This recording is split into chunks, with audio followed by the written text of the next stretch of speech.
moi, c'est toujours avec une grande émotion que je viens ici à Montpellier, en raison même de la présence ici d'une forte communauté qui a choisi de venir vivre ici, d'autant que j'ai un neveu qui habite pas très loin d'ici, dans l'Hérault. Et donc ça fait aussi un lien, sans faire d'idéologie débordante sur les relations entre les deux rives. Elles existent, elles sont là, elles sont à la fois humaines, mais elles sont aussi affectives, et ça il faut aussi en tenir compte. Cependant, cette invitation, hier comme aujourd'hui, m'a amené à aborder des sujets très sérieux, des sujets importants, sous un angle qui, parfois, comme hier, n'avait pas été encore abordé, sur la question du commencement, du temps T0, de l'apparition du cinéma algérien pendant la période coloniale, et ensuite son évolution, que je n'ai pas beaucoup développé parce que ce n'était pas mon sujet de prédilection, après l'indépendance, ce qui est encore aujourd'hui un autre problème. J'avais déjà travaillé sur ce problème-là pour deux raisons. D'une part, en tant qu'historien du contemporain, de la France coloniale et de l'Algérie colonisée, mais aussi en tant que militant, c'est-à-dire depuis le lycée-collège, étudiant dans l'UNEA, et puis ensuite, après, enseignant à l'université, fondateur du syndicat, premier syndicat unifié de travailleurs enseignants à l'université d'Alger. Nous avons rencontré des situations absolument imprévisibles, incontrôlables, qui nous débordaient à chaque fois et qui nous mettaient en demeure de réfléchir à notre histoire, de réfléchir aux processus qui ont amené à la multiplication et la succession des crises profondes en Algérie, qui parfois entraînent des paroxysmes extrêmement graves, comme ceux des années 90. Donc il a fallu revenir sur nos savoirs, revenir sur notre façon de lire les choses, de lire les événements, sur notre façon de comprendre les processus qui se mettaient en place en Algérie, à la fois du côté du dispositif et politique de l'appareil d'État, et aussi et surtout du côté de la société. Parce qu'on avait souvent la position apprise dans les universités d'analyser la nature de classe de l'État, la nature de classe du pouvoir, etc. Mais on ne regardait pas sur ce qui se passait dans la société et qui permettait l'apparition de formes, disons, despotiques ou tyranniques, ou au moins liberticides et antidémocratiques. Donc il fallait revenir sur ça, il fallait revenir sur notre histoire, il fallait revenir sur les façons de fonctionner, les façons de penser dans notre société même, dans les milieux, tous les milieux de la société, qu'ils fussent élitistes, bourgeois, ou qu'ils fussent aussi prolétariens ou paysans.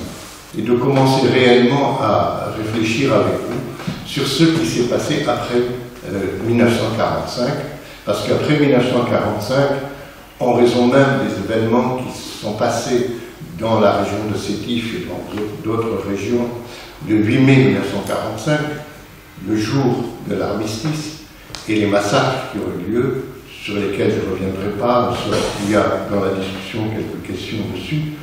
Donc il y a un traumatisme, il y a un choc profond qui fait que sur le plan politique, l'ensemble de l'éventail des représentations politiques, depuis les intégrationnistes et assimilationnistes jusqu'aux modérés, et aussi du côté des militants nationalistes indépendantistes, il y a un point de non-retour qui est atteint. Les partis nationalistes, des plus modérés aux plus radicaux, n'acceptent plus le statut qui était imposé aux Algériens, et cette fois, ils n'acceptaient plus aussi le statut fait à l'Algérie par la volonté d'un régime colonial conservateur et réactionnaire dans la plupart des cas.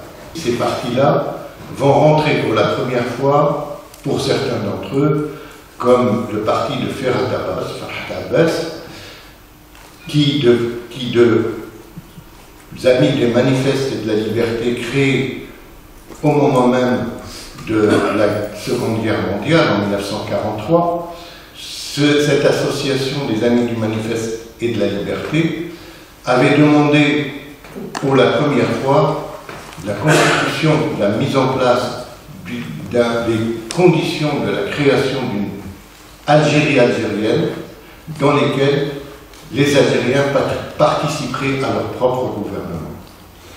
Donc vous voyez bien, ici, pendant la Seconde Guerre mondiale, l'association des Amis du Manifeste et de la Liberté demandait une sorte de passage pacifique vers, non pas une indépendance, mais une Algérie algérienne dans laquelle les Algériens participeraient à leur gouvernement. Donc ainsi, ils sont constitués après le 8 mai 1945 en parti politique. Ce parti politique créé par Ferhat Abbas et ses compagnons s'est appelé l'Union démocratique du manifeste algérien. Donc tous les mots pèsent tout leur poids parce que Ferhat Abbas et les démocrates algériens modérés étaient nourris à l'idéologie, à la culture de la démocratie française, de la Troisième et de la Quatrième République. Donc ainsi, ces partis-là vont rentrer dans les élections qui sont organisées en France et dans l'autre côté de la France, dans l'autre partie de la France, plus France que la France. C'est le slogan de 1930, du centenaire, c'est-à-dire l'Algérie. Parce que l'Algérie n'est pas une Algérie algérienne, l'Algérie, c'est 3 départements français.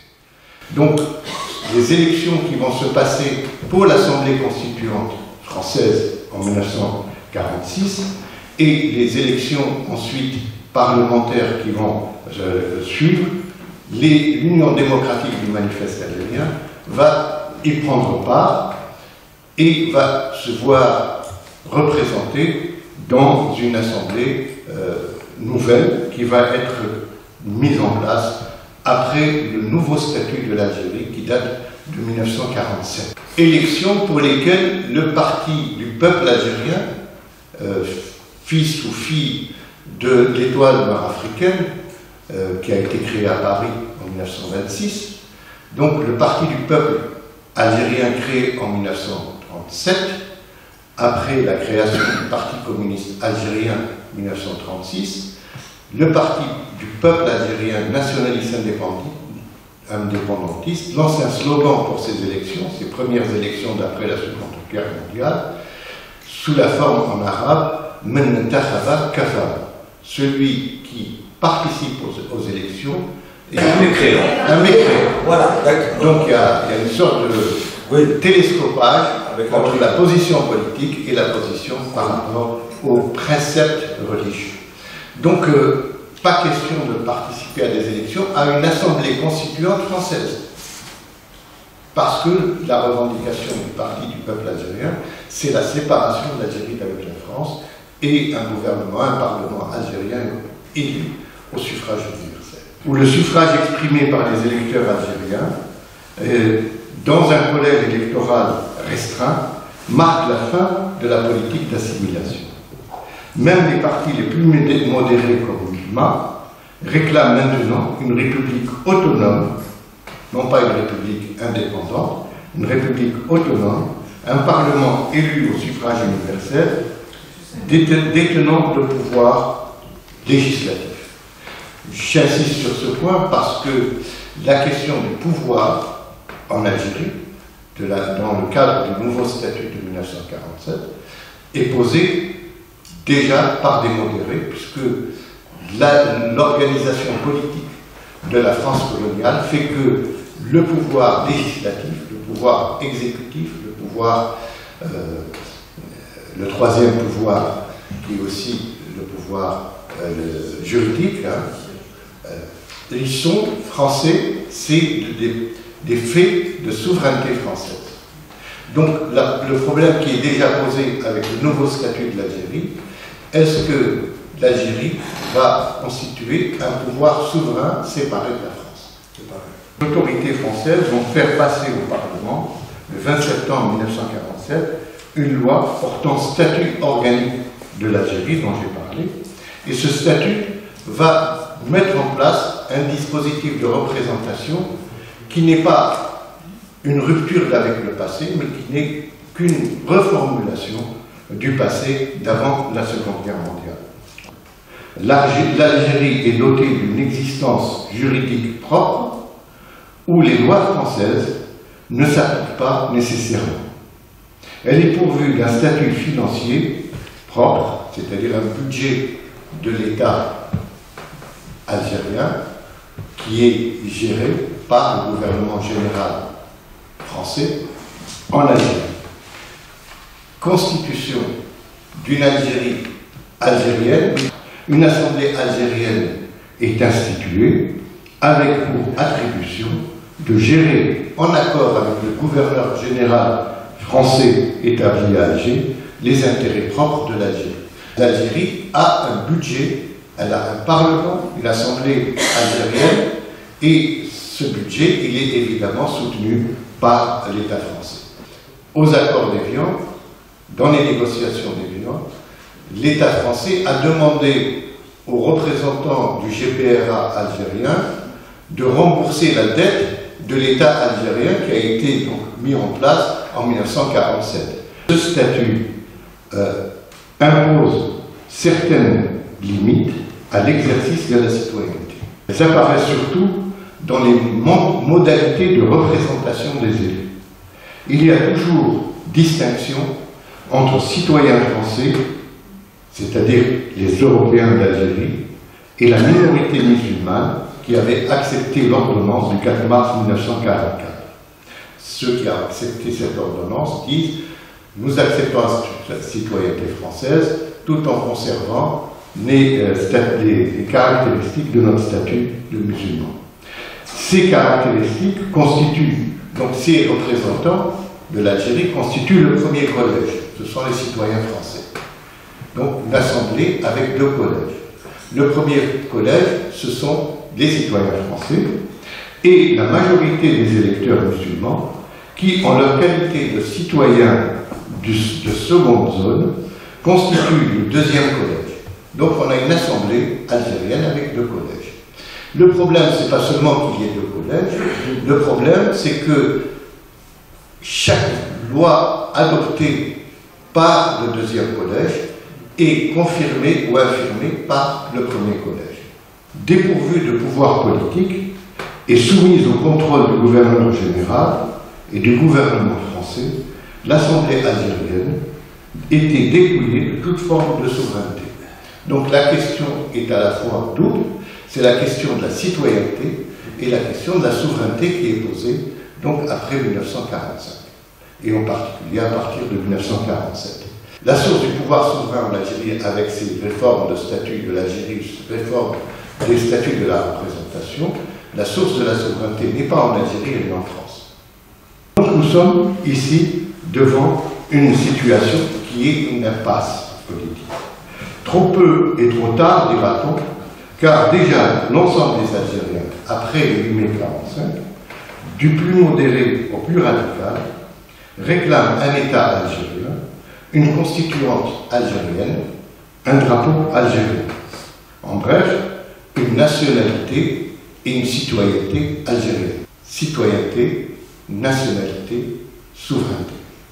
Le problème est posé avec acuité parce qu'après la Seconde Guerre mondiale, en raison des changements qui se passent dans le monde, la question de la libre disposition des peuples par eux-mêmes se pose d'une manière cruciale, d'autant que les États-Unis font maintenant pression pour pouvoir étendre leur influence dans la face sud de la Méditerranée. Les équilibres fragiles instaurés par le régime colonial commencent à se rompre et puis ils sont devenus quasiment impraticables, sinon par l'intermédiaire de la fraude électorale. C'est-à-dire qu'à partir du moment où on a permis à une partie de plus en plus importante des Algériens de participer au vote, de participer à la représentation parlementaire, à l'élaboration des lois, il n'était plus possible de contenir la majorité au bénéfice d'une minorité de privilèges sans passer par la fraude, sans passer par le trafic électoral, avec particulièrement le gouverneur général Nejlen, représentant du Parti social, en fait, le Parti socialiste SFI. Un autre fait apparaît dès cette époque et se poursuit sur toute la période de l'après-guerre, c'est l'apparition d'une divergence sémantique dans les discours des partis politiques. Maintenant, on va revenir à nous-mêmes. On ne va pas seulement parler de l'héritage politique français républicain et républicain colonial, mais on va revenir au parti algérien. Donc, ici, des divergences dans les discours, des divergences dans les programmes, des divergences dans la portée des notions et des concepts qu'ils expriment dans leur discours.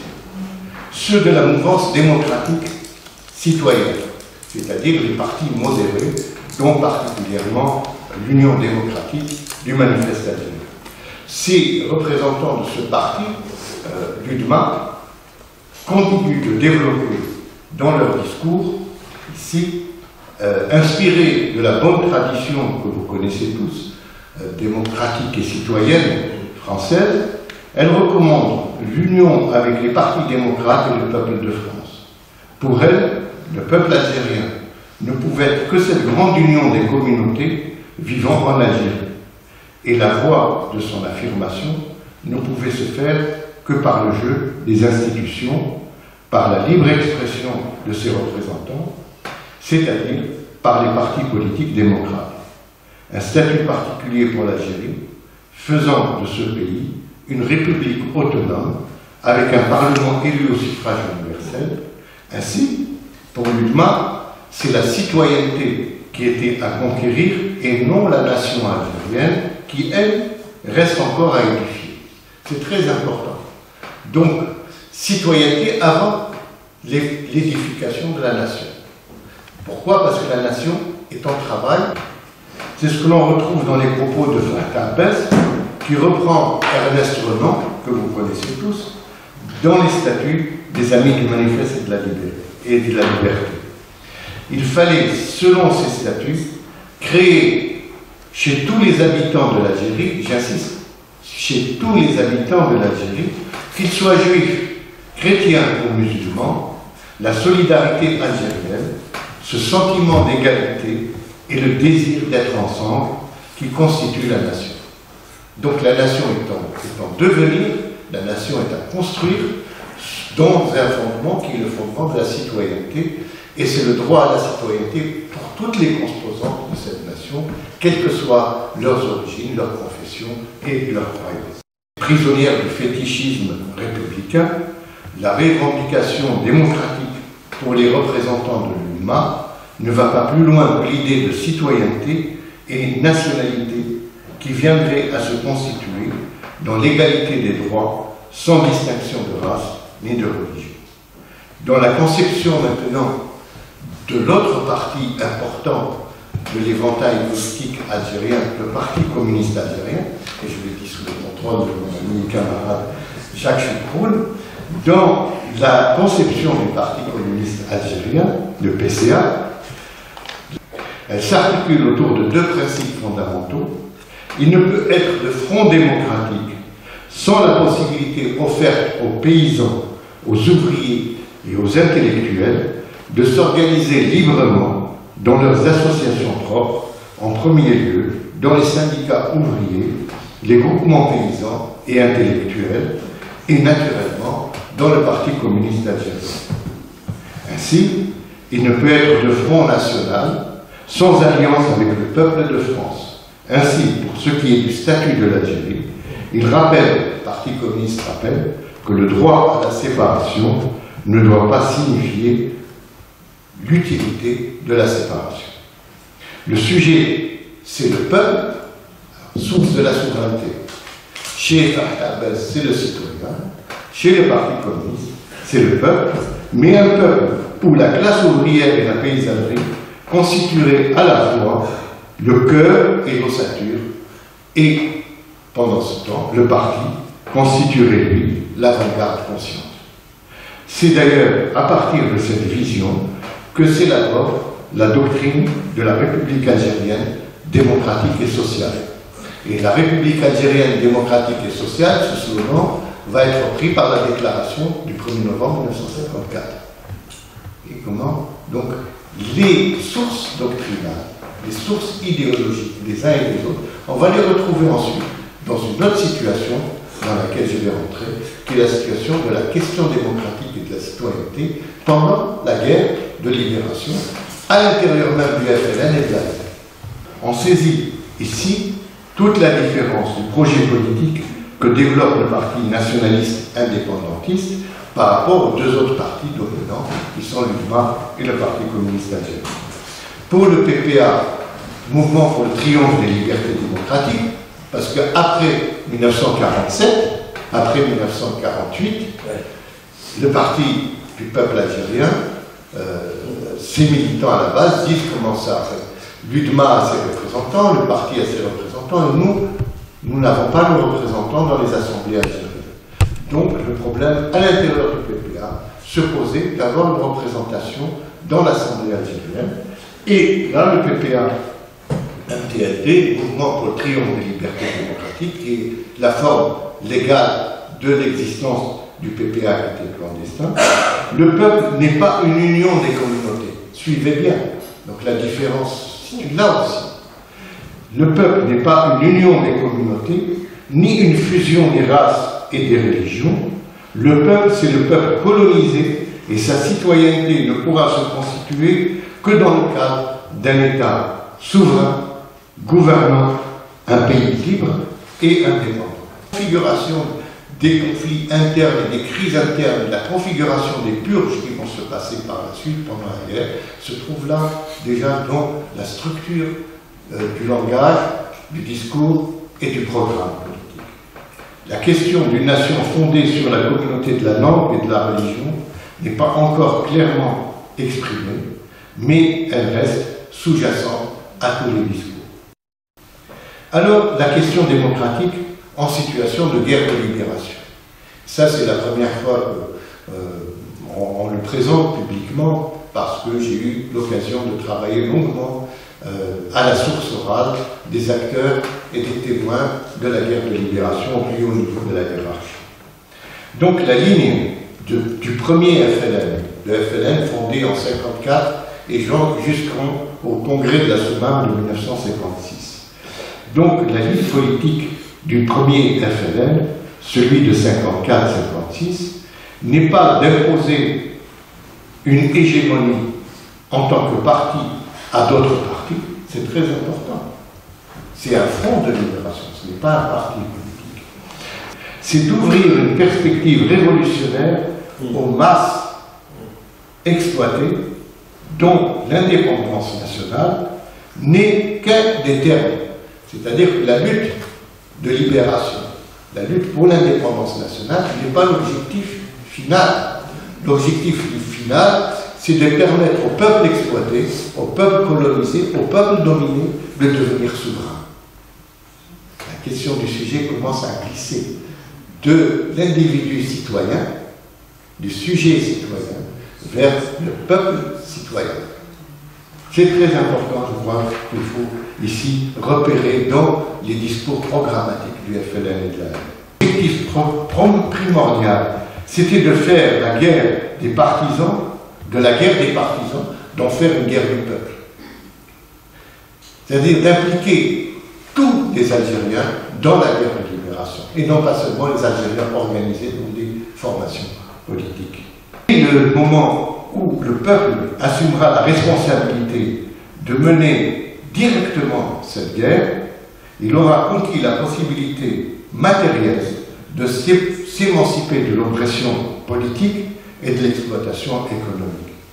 Tel était le sens que donnaient les auteurs de la proclamation de novembre 1954 à leur objectif premier, c'était la restauration de l'État algérien souverain, démocratique et social, dans le cadre des principes islamiques.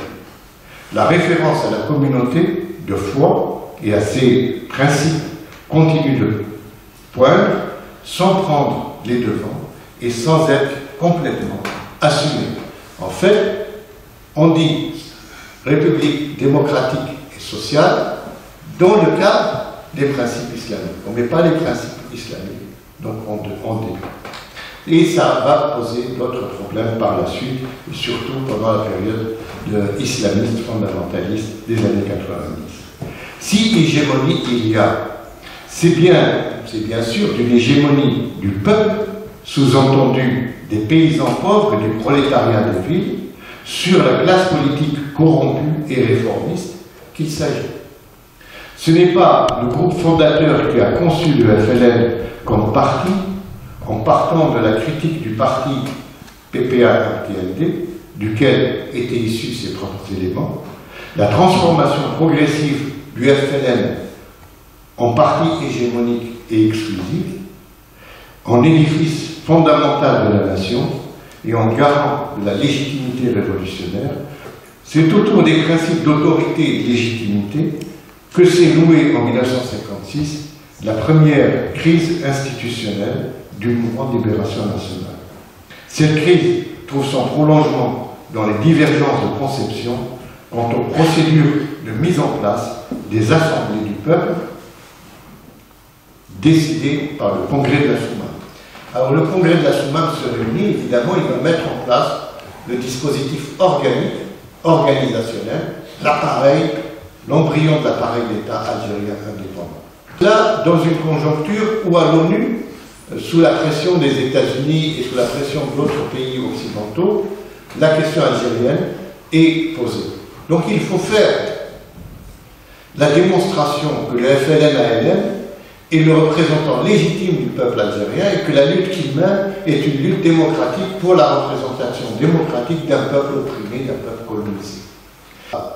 Donc voter par les armes, en tirant des coups de feu, en faisant des embuscades, en essayant d'occuper le terrain, le territoire, en essayant de libérer des fragments de territoire, parce que l'État souverain, dans la théorie classique de l'État, c'est le pouvoir sur un territoire et c'est le pouvoir sur une population. Donc la guerre, l'objectif pour les militants porteurs d'armes, des moujaheds de FLN-ALN, l'objectif c'était d'assurer une présence physique sur un territoire et en même temps d'assurer la libre expression. Et pour cette libre expression du peuple, on va organiser, après 1956, entre 1956 et 1957, ce que très peu d'Algériens connaissent jusqu'à ce jour, on va organiser sur l'ordre du Congrès de la Soumane des élections représentatives dans des assemblées du peuple, dans les douars et dans les mechtas algériens. Les maquis, ceux qui tiennent les maquis dans la laine, disent à Ben Oldam, qui a produit cette idée en disant qu'il faut faire la démonstration à l'Assemblée générale des Nations Unies qui va se tenir en septembre 1956, on va faire la démonstration qu'on est représentatif de ce peuple. Donc autorité sur un territoire, mais aussi légitimité de la représentation, et cette légitimité de la représentation doit passer par les urnes. Alors on va ouvrir des urnes dans les campagnes, enfin dans les maquis, dans les régions libérées par la LN. Alors les militants, les journaux de la LN, les dirigeants de la LN vont dire attention, on n'est pas dans des conditions de libre expression de suffrage. Et en plus, détail sur lequel je passe très vite, les gens n'ont pas été à l'école, donc les urnes, avec quoi on va les remplir, le papier, comment on va écrire oui, non, est-ce qu'on va cocher sur des photos, il n'y a pas encore la rodéo, il n'y a pas encore l'impression numérique, n'est-ce pas? Alors, effectivement, dans certaines régions, dans certains maquis, ils ont trouvé des solutions. C'est les feuilles d'arbres, les feuilles des arbres. Alors, c'est la feuille de tel arbre, du cèdre, ou la feuille du chêne, etc., qui représente telle liste, telle liste, telle liste. Mais en même temps, les chefs des maquis vont dire, les paysans, les montagnards vont voter pour ceux qui vont leur dire, nous on va supprimer les impôts. Je ne fais pas de clin d'œil à la conjoncture. Mais on est en situation de guerre. En situation de guerre, il faut que les gens qui mènent cette guerre imposent une hégémonie de la contrainte aux populations. Vous voyez, la contradiction, c'est pas évident, le problème. Alors, donc, il y a première divergence entre la direction politique du FLN, du Congrès de la Soumane, et les maquis, et les chefs des maquis. Ils leur disent, qu'est-ce que c'est ce jeu démocratique en situation de guerre? Ça ne va pas. Nous sommes en train d'essayer de survivre du jour au lendemain, et vous nous demandez d'organiser des élections démocratiques. Or, ce n'est pas du tout de cette façon que les dirigeants des maquis concevaient la représentativité du peuple dans les assemblées élues, et ils ne concevaient pas non plus celles-ci, les assemblées élues, comme argument de représentativité susceptible de servir lors des débats autour de la question algérienne qui devait se dérouler à la prochaine session de l'Assemblée générale. Si l'on en croit Mohamed Harbi, qui notre aîné et le pionnier dans l'écriture critique de l'histoire du FLN et de l'ALN, les présidents de ces assemblées dans la campagne, dans les montagnes, dans les maquis, devaient avant tout être de droit membres du FLN, mais désignés par les commissions politiques qui soumettraient ainsi aux électeurs une liste de 5 membres choisis avec soin parmi les éléments de la population acquis à la cause nationale, c'est-à-dire à la cause du FLN. Donc voilà, les listes électorales devaient être choisies par le FLN-ALN et non pas laissées ouvertes. Vous voyez que les héritages que nous avons retrouvés après 1962 à l'indépendance, ils ont des racines lointaines, déjà de l'époque coloniale avec la fraude électorale, Nejlen, et ensuite pendant la guerre de libération. Voilà encore une fois cristalliser la divergence fondamentale entre deux lignes politiques et deux stratégies du mouvement de libération nationale.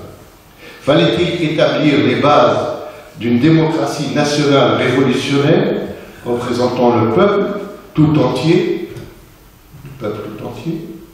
ou bien fallait-il ici garantir le principe d'unicité du commandement et de représentation du peuple qui lui aussi, du point de vue de ses défenseurs, est démocratique et populaire dans ses fondements. Quelles que furent les procédures appliquées ici ou là pour en arriver à l'élection des assemblées populaires en guerre, en situation de guerre, il reste que celles-ci constituèrent jusqu'en 1962 le premier appareil d'administration et de gestion des affaires du peuple dans les zones contrôlées par l'armée de libération. Les premières assemblées populaires, communales, ne vont pas être reconduites après l'indépendance en 1962. Après l'indépendance en 1962, on va revenir à l'organisation des municipalités à la française. Donc, pour nous résumer, nous pouvons considérer que l'une et l'autre des lignes qui s'opposent dans la direction du mouvement de libération nationale partaient d'une vision qui, pour ne pas être tout à fait élaborée comme doctrine, n'en est pas moins cohérente. La première se veut nationale parce qu'elle est de fait l'expression de la volonté de la nation tout entière de se libérer du colonialisme. Démocratique, parce qu'elle permet à toutes les composantes politiques d'avoir une part dans la direction du mouvement de libération.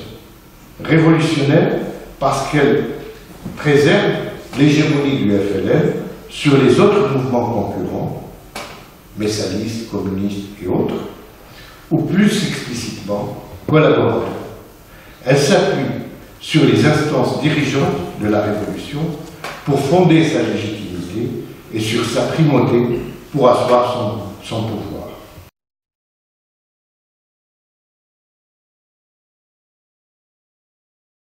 Donc se réunit l'Assemblée constituante, c'est celle qui va fonder ou qui va apporter une réponse à toute la problématique qu'on vient d'aborder. Citoyenneté, nationalité, souveraineté, représentation. Qui est le citoyen de cette Algérie indépendante. Les premiers jours, les premières semaines et même les premiers mois qui ont suivi la proclamation solennelle de l'indépendance ont été marqués par une grave série de crises internes à la direction de la Révolution. Tout ne s'est pas passé comme une lettre à la poste.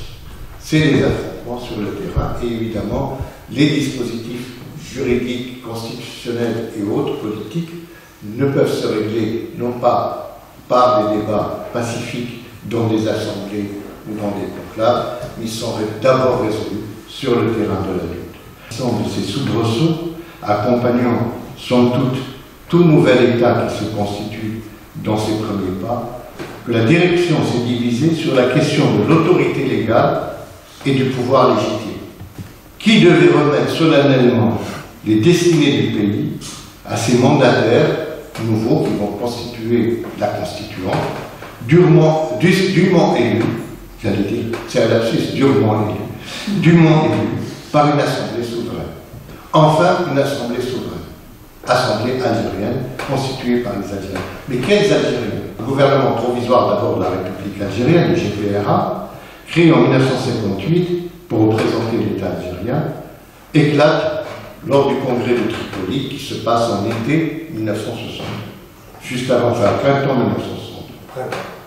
Donc en fait, là vont apparaître trois groupes. Un groupe qui considère que c'est le gouvernement provisoire de la République algérienne qui est le représentant légitime, celui qui a dirigé le mouvement de libération et celui qui a été reconnu diplomatiquement par plusieurs États à l'étranger.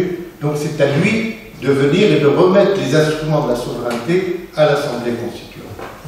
D'autres vont dire non. Nous avons dit que c'était une révolution démocratique et populaire. Et dans ce peuple, la majorité, c'est la paysannerie. Et donc, en fait, et cette paysannerie, elle est représentée par le FLN-ALN. Donc, c'est le FLN-ALN, représenté par un bureau politique qu'on va créer au congrès de Tripoli, qui est à la seule autorité légitime pour remettre les instruments de la souveraineté à l'Assemblée constituante. C'est l'armée, donc, qui représente l'avant-garde de cette paysannerie, puisque l'armée de libération était constituée en majorité par la paysannerie. Et il y a la troisième tendance qui dit la souveraineté, c'est le peuple citoyen, donc c'est au peuple citoyen, ce sont à toutes les autres formations politiques qui se reconstituent de remettre les instruments de la souveraineté à l'Assemblée constituante.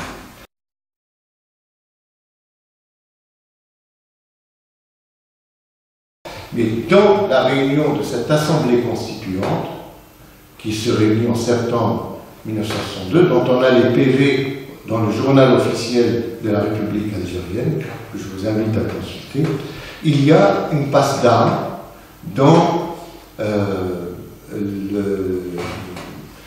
le débat concernant l'édifice de l'autorité et du pouvoir légitime. Dans cette assemblée, le président de l'Assemblée constituante, c'est Farhat Abbas, celui qui est représenté, donc, l'élément le plus démocratique citoyen que j'ai cité tout à l'heure avec le marque. Il est là comme garant de la légitimité démocratique et citoyenne de cette Assemblée constituante, c'est lui qui la préside. Mais en même temps, dans cette Assemblée, qui a été élue sur des listes et expurgée par les dirigeants du FLN-ALN qui ont pris le pouvoir, donc dans cette Assemblée, il y a aussi des représentants de toutes les communautés et des représentants aussi de formations qui n'étaient pas le FLN-ALN. Or, une passe d'armes va se passer à ce moment-là dans la désignation du premier président de l'exécutif, du pouvoir exécutif algérien, c'est le président du Conseil. Et là, il y a un point d'ordre qui est demandé par Hossein Aïd Ahmed, qui est aussi un des fondateurs de l'FLN, qui dit attention, moi ce que je voudrais c'est qu'on discute des fondements de la Constitution avant de désigner l'exécutif. Parce que l'exécutif devrait être seulement un instrument de l'Assemblée et non pas un pouvoir qu'on impose à l'Assemblée. Donc le problème qui se posait, est-ce qu'il fallait d'abord élire le représentant de l'exécutif politique, du gouvernement, ou est-ce qu'il fallait d'abord débattre des fondements de l'État algérien? En fait, se profile en clair toute la nature du problème qui taraudera les juristes constitutionnalistes algériens sollicités par le régime en place pour formaliser dans un ensemble de dispositions législatives ce renversement du rapport entre l'autorité souveraine du peuple citoyen et celle de l'exécutif. Une fois les limites du dispositif juridique atteintes, il ne reste plus que le recours à la force nue. Donc en fait, on va ouvrir pour l'Algérie indépendante la voie vers le putsch militaire, vers le coup de force militaire qui va revenir de manière cyclique en 1962, en juin 1965, qui va revenir ensuite, tentative de coup d'État avortée en 1966, qui va revenir par la suite dans les années 90 avec l'interruption du processus électoral et qui peut revenir aujourd'hui avec la question de la succession à la tête de l'État. Deuxième rupture, ou du moins, disons, une récurrence de la crise, c'est en juin 1965. La date importante de 1965, ce n'est pas le 19 juin. C'est quelques semaines plus tôt, 1 ou 2 mois plus tôt, Ben Bella accepte de négocier au nom du FLN avec le PCA, le Parti communiste, et avec le FFS. Et pour une sortie politique de la crise qui existait dès l'Assemblée constituante et qui s'est aggravée par la suite.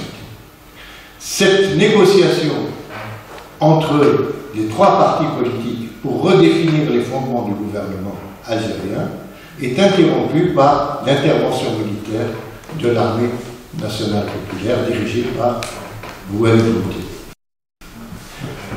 Deuxième exemple que je donne, aux élections législatives de 1991. En janvier 1992, le second tour du scrutin qui allait confirmer les 2/3 des voix à l'Assemblée nouvelle au bénéfice des islamistes. Donc, le second tour du scrutin pour les élections législatives est annulé et le fils du Front islamique du salut, qui avait obtenu 188 sièges sur 222 lors du premier tour, est interdit 2 mois plus tard. Les rescapés de cette gigantesque rafle rejoignent les survivants des premiers groupes armés de l'époque et lancent le djihad contre le pouvoir et ses alliés présumés. La déclaration est la suivante. Nos frères ont eu recours aux armes après que se soient fermées les voies du travail politique. Ça vous rappelle rien? Recours aux armes après que ce soit fermé les recours au scrutin politique. Le recours à l'action armée est intervenu après l'interruption du processus électoral, la dissolution des assemblées communales et de wilaya, la mise à l'écart de la présidence, qui est intervenue aussi après la dissolution du Front islamique du salut, par 2 fois légitimé par les urnes. Et bien sûr, après l'accumulation des injustices, dont la première, pour le pouvoir en place, est d'être sorti du droit depuis le début de l'indépendance. Le GIA, groupe islamique armé, le MIA, mouvement islamique armé, l'AIS, l'armée islamique du salut. Ce sont eux qui, sur le terrain, recherchent activement la prise du pouvoir par la violence, pour la restauration de la légitimité et le triomphe du droit islamique. À l'intérieur même du Front islamique du salut se posait le même problème entre l'aile politique et l'aile militaire. La paralysie forcée de l'aile politique du mouvement islamique ou islamiste algérien a ainsi permis à l'aile militaire de réclamer chaque fois que l'occasion lui en était donnée la direction réelle du combat contre l'usurpateur. Encore une fois, d'une manière répétitive et cyclique, la force armée prend la place et lieu du droit citoyen. Je me dis qu'il y a 3 moments dans l'histoire récente de l'Algérie contemporaine, et particulièrement de l'Algérie indépendante. Il ressort que la première tentative d'instauration d'un pouvoir civil qui s'était faite en 1962 sous la bannière d'une aile libérale et parlementaire du mouvement national. La seconde tentative a été accomplie sous la pression d'un mouvement de masse populaire acquis aux idées du socialisme autogestionnaire. C'est les années 60, 62, 63, 64, 65 que nous avons vécu. Et il n'est pas étonnant que le premier parti d'opposition au régime qui est sorti de septembre 1962, c'est le parti de la Révolution socialiste et le Front des forces socialistes. Or, dans le parti de la Révolution socialiste et dans le Front des forces socialistes, du début jusqu'à la fin, la personnalité de Mohamed Boudiaf et la personnalité de Aït Ahmed ont pesé de tout leur poids. Au point que quand Aït Ahmed est décédé, le FFS est entré dans une crise cyclique dont il ne sort plus. C'est la question du leader charismatique. Et la question du leader charismatique, la recherche d'un leader charismatique dans notre société, qui n'est plus possible de trouver, provoque une crise du politique telle qu'on l'a réalité de notre histoire contemporaine, une crise du chef, du dirigeant. Et ça, donc ça nous renvoie à la question que vous posez, c'est en fait, c'est quoi cette crise-là et pourquoi à chaque fois, à chaque cycle, où des nouveaux sujets qui sont la jeune génération de l'indépendance qui arrive sur le terrain, dès le moment où ils revendiquent une visibilité sociale, dès le moment où ils revendiquent une représentation politique libre et démocratique, il y a un coup de force militaire où il y a une intervention de la force. C'est ce qui s'est passé aussi dans le FIS, où c'est l'aile armée avec le GIA et puis ensuite le GSPC, etc., qui a ensuite débouché sur d'autres formes, pose le problème à l'intérieur même de notre pensée profonde, de notre représentation, de notre conscience et de notre agir, le problème du rapport entre la force et la légitimité. D'une manière générale, quelque chose traverse toute la société algérienne, toute l'histoire contemporaine de l'Algérie, du colonial au post-colonial, c'est le rapport entre civil et militaire. Mais pas dans la lecture qu'en font les berbéristes aujourd'hui, en mettant en exergue le congrès de la Soumane et la Bab Ramadan, mais c'est un problème d'anthropologie politique qu'il faut analyser très sérieusement. Il y a un fil conducteur. Et ce fil conducteur, on va le trouver dans la société elle-même. C'est-à-dire que dans les cellules fondamentales, premières de la société, où la question du pouvoir despotique du père, par exemple, on est très très vite là,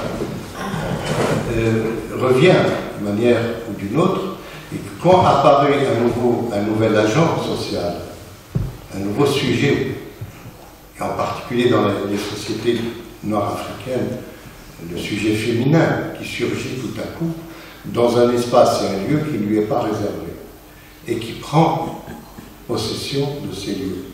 Donc ça va provoquer une crise du pouvoir, de l'autorité légitime. Dans les débats, les divergences, les disputes politiques en Algérie, on personnalise trop. D'ailleurs, à force de personnaliser les questions, à force de chercher l'héroïsation de telle ou telle figure, ça commence à parler, ça signifie qu'il y a quelque chose qui gît là-dedans. Au fond, la question du pouvoir d'État, elle gît déjà dans la structure primitive de la société. La question du patriarcat, la question de la distribution des rôles dans la société, du pouvoir, de l'autorité instituée et du pouvoir légitime, elle est là-dedans, elle gît là-dedans. Et tant que les formes primitives, entre guillemets, de la communauté, de la répartition des rôles et des pouvoirs sont là, la question du rapport entre le civil et le militaire, il faut d'abord la définir. Qu'est-ce que c'est que le civil et qu'est-ce que c'est que le militaire dans une société qui est une société agro-pastorale ou une société qui est en train de sortir de l'agro-pastoralisme pour entrer dans la redistribution des rôles de type, entre guillemets, moderne. Quel est le rapport de légitimité, d'autorité de légitimité entre les représentants du parti politique, donc les politiques à l'état pur, et les représentants politiques porteurs d'armes? Et cette question, comme je l'ai dit, va rebondir à chaque fois quand il s'est agi de donner la primauté aux représentations politiques. Déjà dans la Constituante, il y a une première fracture qui est résolue sur le terrain de la force et non pas sur le terrain de la loi, ni des urnes. La question est dans l'en-deçà du politique, dans la résolution des problèmes. Elle est dans les structures mêmes de la société, dans le pouvoir patriarcal qui est en train de s'effondrer, de se désintégrer, avec l'émergence de nouveaux agents de l'histoire, de nouveaux sujets dans l'histoire. Et ces sujets émergent par, je pense aux jeunes, je pense à la femme, aux femmes, au pluriel, etc., qui émergent tout à coup dans un espace dit public, qui n'est pas encore un espace public, qui est un espace communautaire, avec ses règles, mais qui est en train de devenir un espace public petit à petit. Mais ces femmes-là n'ont pas leur place dans cet espace, et elles n'ont pas leur place dans la hiérarchie de la représentation.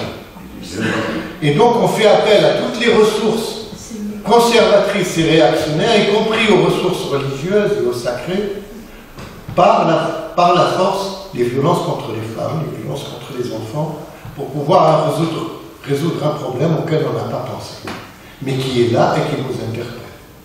Donc il faut aller plus loin que la question des figures politiques qui sont aujourd'hui dressées comme des étendards dans les luttes politiques pour la succession. Donc quand on n'a pas de solution de pensée politique et de vision politique, on a recours à la force, et la force reviendra toujours d'une manière répétitive si on n'a pas, sur le plan social, si on n'a pas de ressources pour nous penser nous-mêmes, pour penser notre position, notre façon de penser et d'agir d'une manière critique. Et la question de la transcendance, aussi de l'acte, du penser et de l'agir, le référentiel de la transcendance divine ou religieuse, il est omniprésent. Mais il est omniprésent, mais lui aussi il est en crise. Lui aussi il est en crise parce que quand il y a une guerre de libération, beaucoup des moudjahidines qui sont des martyrs, le problème travaille à l'intérieur du martyr entre le martyr bi'idhnillah, au nom de Dieu, et le martyr au nom de la patrie. Donc je le vois très bien dans un cas que j'ai développé, qui a été publié. C'est le cas de Simon Dadi qui revient parmi les siens après avoir été condamné à mort puis commué en perpétuité. Il partit de son douar, de son village d'origine à 17 ans, il revient à 32 ans, et à 32 ans, plus personne ne le reconnaît. Lui qui a sacrifié toute sa liberté, sa vie, etc., pour l'indépendance d'Algérie, revenant parmi les siens, il n'est pas accueilli comme le héros, hein, comment on appelle ça, hein, l'enfant prodigue. Et qu'est-ce qu'il fait? Il cherche une reconnaissance en allant de l'épicerie pour acheter des choses à sa maman parce qu'elle est censée l'attendre dans la maison. Il traverse le village, il rencontre, je m'excuse, je fais une digression, il rencontre ses copains de classe qui ne le reconnaissent pas. Donc il y a une crise qui commence à l'étouffer, une bouffée d'angoisse. Comment tout mon sacrifice que j'ai fait pour ces gens-là, que j'ai fait pour ce pays-là, je ne suis pas reconnu, je ne suis pas porté en haine. Et plus il approche de la maison de sa maman, plus cette bouffée d'angoisse l'étouffe, parce qu'il dit « et si ma propre mère ne me reconnaît pas ?» Donc, ce que je veux dire par là, je ne vais pas jusqu'au bout de cette histoire, c'est que quand on s'expose à la mort, et quand on donne la mort, comme en guerre de libération et comme en guerre civile, il faut une raison qui est transcendante, c'est-à-dire qui dépasse tout.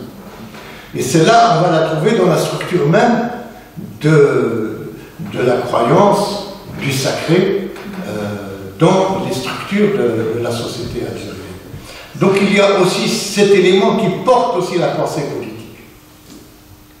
L'élément du patriarcat, l'élément religieux, l'élément du sacré, l'élément du sacrifice, l'élément de la légitimité du leader charismatique entre le Christos et le Logos. Il y a le charisme.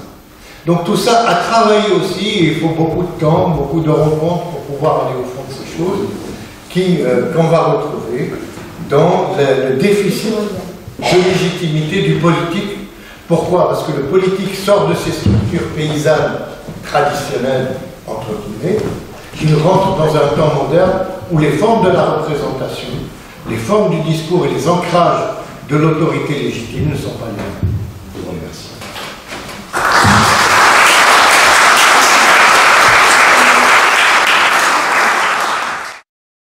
Si vous permettez, je voudrais faire une remarque qui est liée à l'histoire de nos deux pays. Le système dans nos deux pays, on met en doute toute la provenance démocratique quand les systèmes électoraux deviennent si évidemment manipulatoires que le peuple les rejette.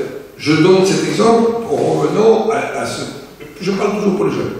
À ce que Dahou appelle le responsable qui s'appelait, le responsable consulaire général qui s'appelait Nejlen.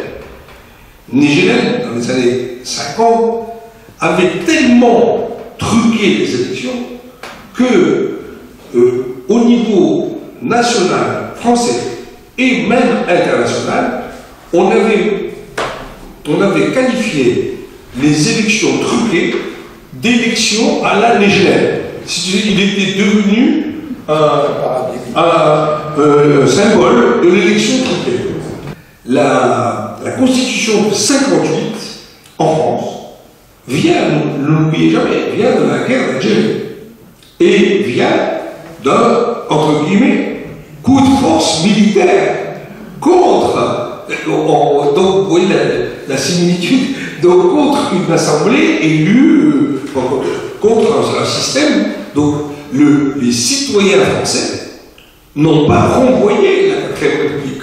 Contrairement à ce qu'on raconte, la 4ème République a été sommée de se plier devant la révolte, le pronunciamento des militaires français. Dernier élément de fait, c'est par rapport à ce qu'on vient de parler pour le Front islamique du salut, et qui rappelle étrangement des situations françaises, c'est que quand on utilise dans un système parlementaire, ça a été fait consciemment, à l'imitation peut-être de la France, par le FN, des systèmes qui donnent des majorités automatiques au parti qui a 30% des voix, lui donne des majorités fabuleuses. On crée des ruptures. Malheureusement pour les deux pays, la France et l'Algérie, les systèmes électoraux utilisés en France et en Algérie sont des systèmes qui privilégient le fait de déterminer une majorité de députés, quel que soit le nombre de votants et de gens qui votent. Si vous tenez, je m'excuse, mais vous allez me dire, vous faites de la politique intérieure. Non, c'est-à-dire que dans les différents cas, et Et c'est pourquoi il y a eu, enfin, à mon avis, c'est une des sources de la crise, moi, de l'extérieur, avec les islamistes, c'est que les islamistes et le FLN précédent, c'est-à-dire le pouvoir précédent, n'avaient pas voulu un système où chaque citoyen algérien soit représenté. Voilà. Et le FLN pensait, avec 30%, j'ai la majorité. Les islamistes en disant, avec 35%, nous avons la majorité. Mais je fais toujours remarquer, attention, dans les élections algériennes qui ont lieu, aucun parti, si j'ai bien étudié les résultats, n'avait obtenu une majorité absolue.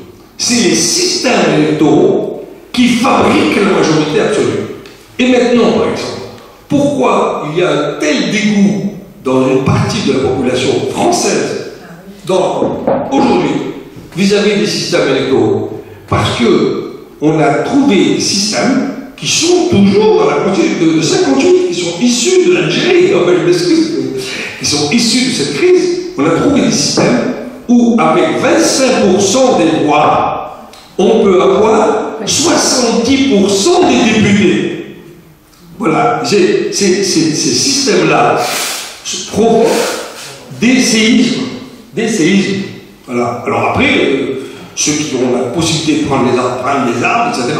Mais, si vous voulez, il y a une filiation entre les négations des années 50, parce que Ahouad Joël-Vite, etc., mais le MPLD était dans un des scrutins majoritaires. Et on lui a enlevé ses voix. Donc dans les années 50, d'abord, dans les années suivantes, dans les années 60, ensuite, dans les années 90, ensuite, ou contemporains pour les Français actuellement, les systèmes qui fabriquent des majorités écrasantes à partir de 25 ou 35% des voix sont des systèmes qui peuvent poser gravement la question de la représentation. Juillet 62, août, septembre, a été une période extrêmement douloureuse pour beaucoup d'Algériens parce qu'on a vu le mouvement éclater, se couper. Lui, il était au Rannais, donc il était de l'autre côté, si vous voulez. Moi, j'étais dans la région du département d'Alger, la Wilaya 4. En parlant de Wilaya, c'est Wilaya 4. Et donc, la coupure, elle s'est faite entre ces deux régions, la Wilaya 4 et la Wilaya 3. Et ce qu'il vient de dire, au point de vue doctrinal de l'Assemblée constituante, recouper, c'est pour ça que je l'ai dit pour les jeunes, recouper le débat qui avait eu lieu, enfin le débat, le risque d'affrontement, on a eu un risque d'affrontement militaire, violent. Le risque a été très fort de première guerre civile. Et heureusement, il y a eu l'Assemblée qui a conclu cette période un peu trouble de juillet, août et début septembre 62. C'est pourquoi vous avez ces deux positions de Ferhat Abbas d'une part, de Hossein Ahmed d'autre part, et de Ben Bella. Naturellement, il a raison de parler comme il parle, parce qu'il ne faut pas personnaliser les problèmes, il s'agit de vrais courants. Voilà. Alors donc, je remercie vraiment chaleureusement d'Ahouad d'avoir réussi notre histoire si complexe à la rendre si claire.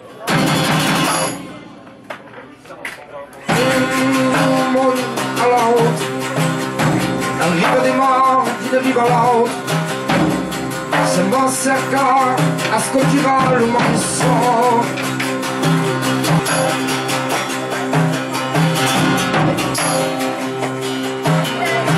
Courageuse, gaz va